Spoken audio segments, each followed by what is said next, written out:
Hey everybody, welcome back for another video. Hope you're all having a great day and hope you're all doing great as usual. So Bitcoin is currently up 6%. It's currently sitting at 4,322, which is crazy. Ethereum is also up 6%, currently sitting at 302 at the moment.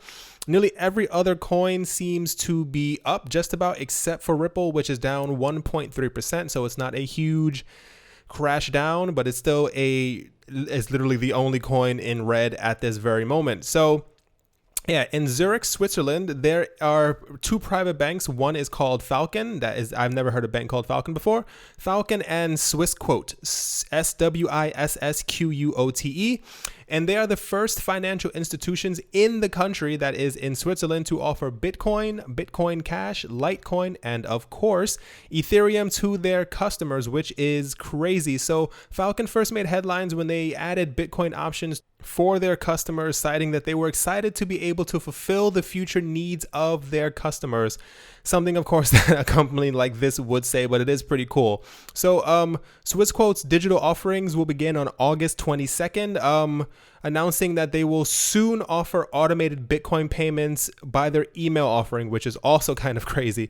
While another partner bank of theirs has come forward and said that they also plan on using blockchains to track the quality of pharmaceuticals. There's a lot of money in Switzerland. I don't know if you guys knew that, if you guys have heard about that before.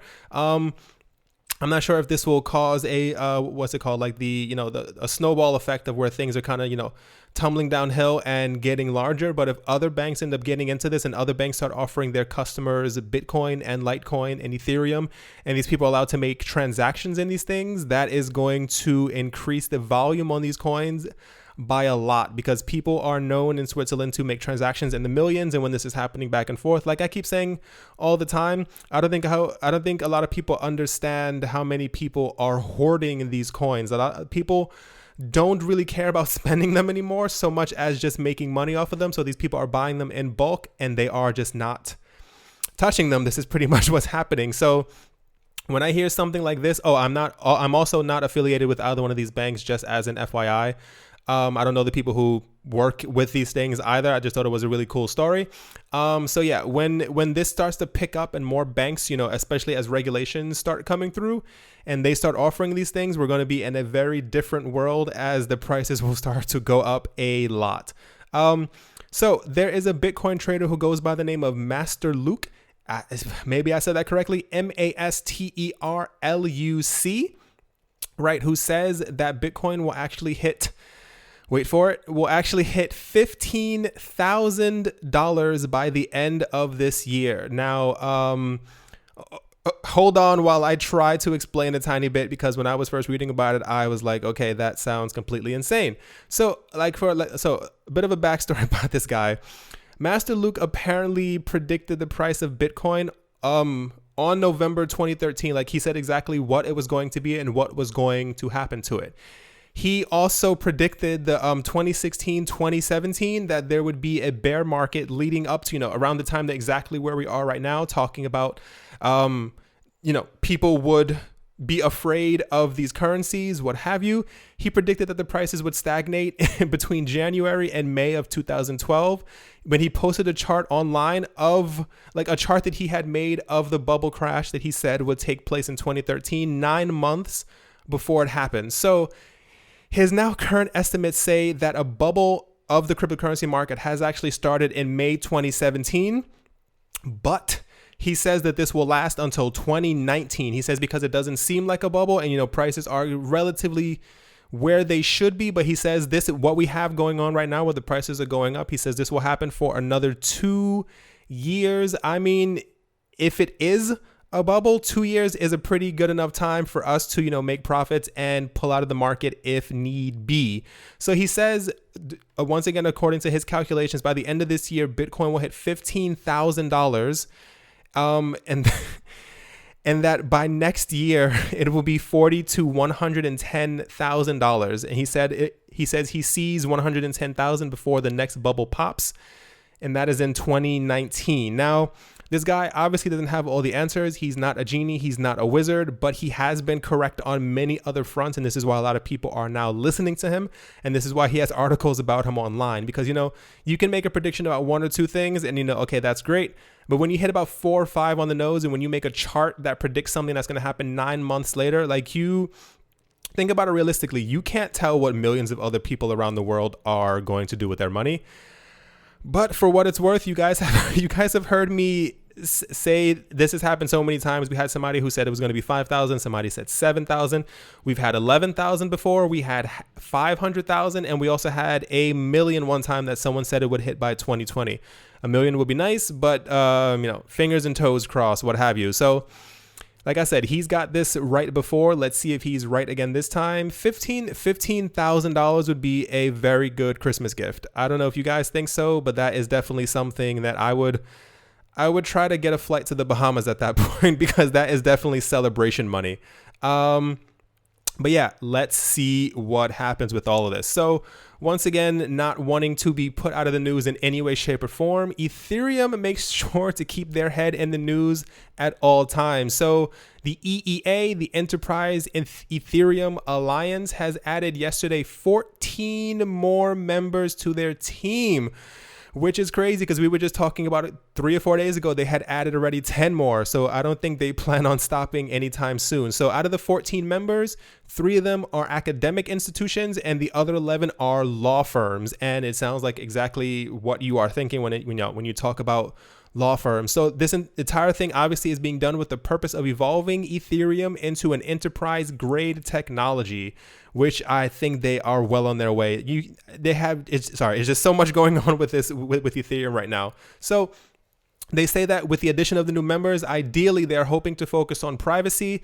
confidentiality, scalability, and security. This has been done in part because they want to be as legally compliant as possible in the future, especially as so many big names are joining their group, and as regulations eventually will hit. This isn't if it will happen. We know as people are making way too much money. We've already seen what's happening with ICO. So this is clearly going to happen again at some point. They just want to make sure if it doesn't happen for another 5 years, when people are going back through the files, they're like, you did so-and-so 5 years ago. So they want to make sure that they are in the clear for everything from the get-go, which is very, very, very, very smart because, I'm just going to continue on. So the EEA is currently sitting at 150 members. Like I said before, this thing just got started this year. So the members that they have, including but not limited to, they have BP, which is British Petroleum, Cisco, they have Credit Suisse, they have ING, they have Intel, they have JP Morgan Chase, they have Microsoft, they have UBS, Santander, and they also have MasterCard. Let that sit in your head for a second. There are a lot of people, I see your comments, like I always say before. A lot of people keep saying, why do I like Ethereum? Why am I into Ethereum and stuff like that? When you hear that this thing got started in January and they have Microsoft and MasterCard and JP Morgan Chase with them at their side saying, yeah, I believe in this. I'm going to invest millions of dollars because I want this to succeed.